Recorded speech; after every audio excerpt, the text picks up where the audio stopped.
Et voilà. Ah, super. Il faut qu'on regarde un peu parce que j'ai fait 2 tests de papier. Il y a un papier, tu vois, donc Canson mat. Ouais, mat. Donc j'aime beaucoup le rendu parce qu'on est vraiment proche de mon travail là, tu vois. Oui, vraiment, mais... tu vois, j'ai un rendu des couleurs, des noirs profonds. Bonjour, je m'appelle Florence Levillain et je suis photographe professionnelle.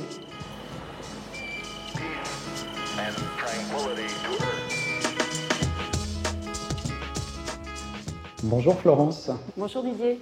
Vous êtes photographe depuis une trentaine d'années maintenant. Vous êtes à la fois photojournaliste, photoreporter, mais aussi portraitiste. Qu'est-ce qui vous a donné l'idée de travailler avec des adolescents après le Covid ? J'avais, pendant la période de Covid, fait tout un travail de discussion avec ma fille qui était adolescente à ce moment-là. C'est ce qu'on voit là. Exactement. Et est venue l'idée, juste après le Covid, de pouvoir faire une série d'une espèce de vie futuriste où on serait obligé de vivre sous bulle. Là, j'avais une vision qui était très poétique, très métaphorique, mais je voulais vraiment aller sur le terrain pour me rendre compte et puis témoigner un peu de la difficulté que connaissait la psychiatrie adolescente. Après ce travail-là, vous avez passé 6 mois dans une unité de soins pour des adolescents en psychiatrie à Paris. Et ça a donné ceci.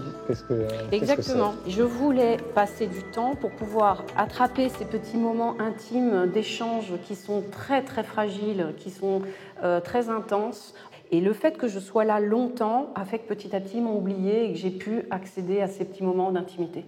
Oui, parce que quand on regarde cette photo, elle paraît anodine, c'est juste 2 personnes dans une chambre, mais en fait c'est une photo très rare, très difficile à obtenir si on ne passe pas 6 mois comme vous l'avez fait. Bah oui, parce que c'est quand même une adolescente qui est dans une période de souffrance, dans un lieu clos qui est très intime puisque c'est quand même sa chambre. Et même s'il y a assez peu de détails qui sont personnels, elle y a toute son histoire, elle y a toutes ses angoisses. Et donc de me laisser le droit d'être avec elle est une opportunité qui est assez rare.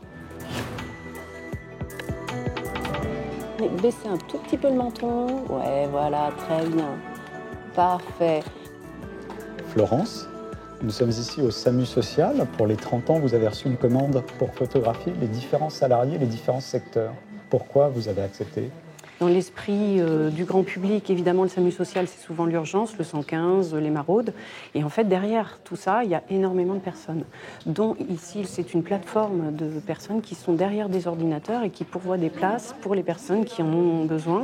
Et en fait, là, c'est une situation assez simple, des personnes devant un écran d'ordinateur. Vous apportez votre patte en conjuguant à la fois votre travail de portraitiste et de photoreporter.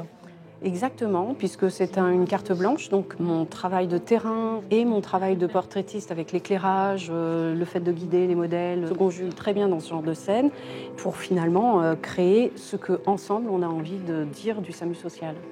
Merci beaucoup Florence. Merci à vous. Et à très bientôt de vous revoir. Très bien. Alors, on reprend.